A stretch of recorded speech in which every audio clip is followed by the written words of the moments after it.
Hallo, ich bin Walter Lübeck und seit ca. 35 Jahren Profi im Bereich der praktischen Esoterik. Ich bin spiritueller Lehrer und spiritueller Coach. In über ein Dutzend Ländern habe ich bisher unterrichtet, in Deutsch und in Englisch, Tausende von Seminarleitern ausgebildet und viele, viele tausend mehr an Anwendern. Und was ich heute ein bisschen mal beleuchten möchte, aufgrund meiner Erfahrung, meiner Forschung, ist das Thema Religion und Spiritualität. Denn oft gibt es da eine Menge Verwechslungen und Menschen glauben Dinge, die ihnen meiner Ansicht nach nicht sonderlich gut tun. Religion ist erst einmal eine Organisation. Eine Organisation mit festen Regeln, mit Gesetzen, mit Dogmen, wie man auch so schön sagt. Also das musst du tun, das darfst du nicht tun. Und es gibt eine Menge Verwaltung. Insofern sind Religionen erstmal Unternehmen. Diese Unternehmen haben sich in der Menschheitsgeschichte als recht erfolgreich erwiesen, jedenfalls in der Vermarktung patriarchaler Religionssysteme, wie zum Beispiel Christentum, katholische Kirche, evangelische Kirche und was es alles für Untergruppierungen gibt. Dann natürlich der Islam und dann gibt es den Hinduismus, den Buddhismus, dann gibt es das Judentum. Es gibt innerhalb von Judentum und Islam und Buddhismus und Hinduismus ganz, ganz viele Untergruppen. Die sind also durchaus nicht ein einziges Gebäude. Selbst die katholische Kirche besteht aus verschiedenen Orten und die haben nicht alle die gleiche Ansicht. Trotzdem haben die einheitliche Lehrsysteme, also was man zu glauben hat und was nicht. Und sie haben bestimmte Vorgehensweisen, also wie wird geheiratet und was macht man beim Tod und Taufe und so weiter. Allerdings wird bei den meiner Ansicht nach sehr stringent formulierten Regeln einiger dieser Unternehmen, nicht alle, gesagt, entweder du trittst in meinem Club bei oder du bist böse und der Teufel holt dich und so weiter und so weiter. In dem Moment wird das Ganze für mich sehr schwierig. Aber bevor wir das besprechen, schauen wir uns doch mal an, was ist eigentlich Spiritualität? Nun, das Wort Spiritualität kommt von Spiritus, also Geist. Bitte nicht verwechseln mit der Flüssigkeit. Ähm, Es geht um Geist, es geht um Geistiges, es geht im Grunde um Gott, Schöpferkraft, wie auch immer du diese Instanz nennen möchtest, die das alles gemacht hat. Also ähm, wenn du daran interessiert bist, mal zu erforschen, wie alles so funktioniert, wirst du früher oder später dabei landen, dass so etwas wie der menschliche Körper oder die Welt mit Unmengen Tieren, Pflanzen und den Menschen auch noch drauf, dass das eigentlich nicht funktionieren kann, ohne dass das irgendwie gesteuert wird, durchgängig. Und dann landen wir bei sowas wie Mutter Natur oder Schöpferkraft oder Gott oder großer Geist oder wie auch immer du das nennst. Und wenn jetzt Menschen einen spirituellen Weg gehen, dann brauchen sie da zuerst einmal ganz bestimmt nicht eine Kirche, eine Religion. Warum nicht? Weil es darum geht, der Liebe zu folgen, dem Herzen, der Güte, Mitgefühl zu haben. Es geht darum, sich selbst zu lieben, es geht um Vergebung, es geht darum, ein guter Mensch zu sein. Natürlich kann man dann darüber diskutieren, was genau ist ein guter Mensch. Trotz alledem geht es immer um diese Themen Liebe, Güte, Vergebung, Dankbarkeit, Mitgefühl, Toleranz. Denn in dem Moment, wo ein Mensch ernsthaft daran interessiert ist, so wie er oder sie das kann, in sich die göttlichen Eigenschaften, die Eigenschaften der Schöpferkraft mehr wachsen zu lassen und in seinen täglichen Entscheidungen sich mehr nach dem zu richten, was die Natur tut. Also sich nach der Natur orientieren. Die Natur ist das direkte Abbild der Wünsche, der Vorgaben der Schöpferkraft, weil die Natur von der Schöpferkraft gemacht wurde. Sie wurde nicht durch den freien Willen der Menschen verändert über ja, Milliarden. Und insofern ist das, was wir in der Natur beobachten, etwas, was uns zeigt, wie Leben funktioniert. Und das, was Leben geschaffen hat, hat diese Funktion geschaffen, weswegen Leben immer weitergeht. Alles andere, also die heiligen Bücher, sind erst einmal menschliche Erfindungen. Das bedeutet meiner Ansicht nach nicht, diese Erfindungen sind falsch oder man sollte sich damit nicht befassen. Es bedeutet einfach nur, es sind menschliche Erfindungen, Menschen können sich irren. Das, was nicht irren kann, ist die Natur. Das heißt, schaue ich mir in der Natur an, wie ein Baum funktioniert, wie ein Wald funktioniert, wie eine Landschaft funktioniert, ist es wahr. Es läuft ja jeden Tag ab. Aber das, was in einem Buch drin steht, da können Dinge richtig sein oder auch nicht. Da können Dinge funktionieren oder auch nicht. Schauen wir uns die Bibel an als Beispiel. Da sind viele Sätze, da würde ich sagen, ja, das hat was für sich. Also so mit Glaube, Liebe, Hoffnung und sowas. Über den Glauben reden wir gleich nochmal, aber es kommt darauf an, wie man es versteht, kann man schon was mit anfangen. Andererseits, wenn ich dann lese Auge um Auge, Zahn um Zahn, wie der biblische Gott erklärt, wie man Sklaven hält und was man dann macht und dass man Tiere verbrennen muss und opfern muss und wie Frauen behandelt werden sollen, denke ich mir, also, das ist nicht so meins. Also das tut mir leid, sorry. Das unterschreibe ich einfach nicht. Da gehe ich lieber meinen eigenen Weg, weil für mich sind Männer und Frauen gleichberechtigt. Und einen Teufel gibt es nicht. Ich kenne Lichtwesen, jetzt wird es ein bisschen mystisch. Seitdem ich ein kleines Kind war, als ich so 2,5 Jahre alt war, habe ich meinen ersten Engel bewusst wahrgenommen. Und das hat mein Leben total verändert. Und seitdem gehören für mich Lichtwesen, Engel zu meinem Leben wie, ja, wie Bäume, Sträucher, andere Menschen, Tiere und so weiter. So, das heißt, wenn mir jemand erzählt, die gibt es nicht, dann weiß ich, hey, stopp mal. Ich gehe damit über Jahrzehnte um. Natürlich gibt es die.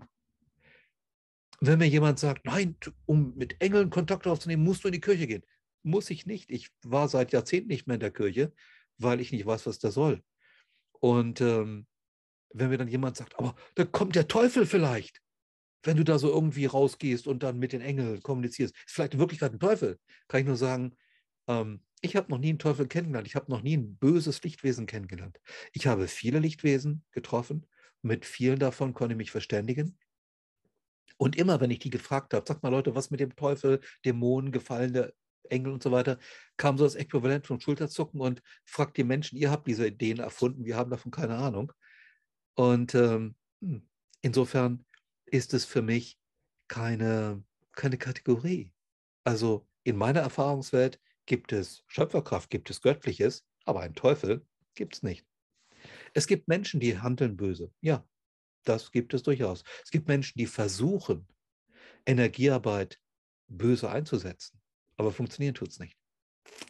Und wenn ich dann überlege, dass oft ja von Religionen, von Kirchen, die Religionen vertreten, so einfach behauptet wird, wenn man sich spirituellen Interessen im Rahmen einer Kirche, einer Religion hingibt, dann sei man sicher vor den bösen Wesen. Muss ich nur sagen, erstens, ich kenne keine bösen Wesen. Zweitens, das, was in den Kirchen so läuft, erscheint mir durchaus nicht immer unbedenklich. Bitte schaut euch einfach mal entsprechende Literatur an, lest die Zeitung und bildet euch euer eigenes Bild. Also insofern möchte ich nicht Teil eines Unternehmens Kirche sein, was einer Religion nachgeht, die diese Kirche erfunden hat und vertritt, wo dann viele, viele Dinge passieren, die ich nicht will, wo ich nicht will, dass so mit Menschen umgegangen wird, dass so über Menschen geredet wird, dass Menschen gemobbt werden und so weiter. So entsprechend ist also Spiritualität die Verwirklichung des Göttlichen im eigenen Leben. Und wenn Menschen dazu ein heiliges Buch oder mehrere nutzen wollen, dann tun die das. Und wenn die das nicht wollen, tun die das nicht. Es ist also eine freie Beschäftigung. Und letztlich geht es darum, das Göttliche in sich und um sich zu entdecken und dem Göttlichen in sich und um sich immer mehr Raum, Anerkennung, Respekt zu zollen. Wenn Religionen diese Zwecke auch verfolgen, wenn die den Menschen dabei helfen, in sich das Göttliche zu entwickeln, um sich das Göttliche mehr zu erkennen, zu vergeben und so weiter. Hey, wie schön. Nur die Praxis sieht oft anders aus. Ich kenne allerdings durchaus kleine religiöse Gruppierungen, kleine Kirchen, also vergleichsweise ein paar hundert, paar tausend Leute, die scheinen das sehr positiv zu sehen. Die gehen da durchaus, soweit ich das verstehen kann, mit warmen Herzen und gütigen Umgangsformen an die Themen heran, wo die großen Unternehmen der Religion nicht so fortschrittlich sind. Und wie gesagt, wenn eine Religion, wenn eine Kirche Menschen hilft, Güte, Mitgefühl, Vergebung, Toleranz und so weiter zu leben, hey, toll. Nur es sind Unternehmen. Das heißt, jede Kirche, die eine bestimmte Religion vertritt, möchte Macht erhalten und ausweiten, möchte Einnahmen erhalten und ausweiten. Und das fordert einen Preis. Weswegen ich im Zweifel bin, ob denn eine ständig wachsende Kirche, die eine bestimmte Religion vertritt, tatsächlich ihren Mitgliedern helfen kann, einen spirituellen Weg zu gehen. Vielleicht ist das so, nur ich kenne viele Gegenbeispiele. Das heißt, sind das kleinere Gruppen, dann mag das durchaus funktionieren, soweit meine Erfahrung reicht. Sind es größere Gruppen, weiß ich nicht so genau. Eine Religion hat immer das Problem, dass sie behauptet, für alle Leute zu gelten. Und dass diejenigen, die das nicht wollen, irgendwie böse sind oder mit Gott nicht zurechtkommen können. In dem Moment hört es für mich auf, da wird es kritisch. Ich habe einen bestimmten Weg, den gehe ich sehr gerne, den finde ich toll. Also so einen spirituellen Weg. Und wenn jetzt jemand kommt, der das völlig anders sieht, denke ich mir, ja, wenn dem das hilft, wenn der damit ein gütiger, liebevoller Mensch wird, dann soll der es doch machen. Der muss ja nicht glauben, was ich glaube. Der muss ja nicht tun, was ich tue. Der kann eine ganz andere Auffassung haben. Solange dem das hilft, sein Herz warm zu haben und Liebe durchfließen zu lassen, hey, wie schön. Ich habe jetzt ein paar Mal das Wort Glaube erwähnt und da möchte ich noch ein bisschen näher drauf eingehen.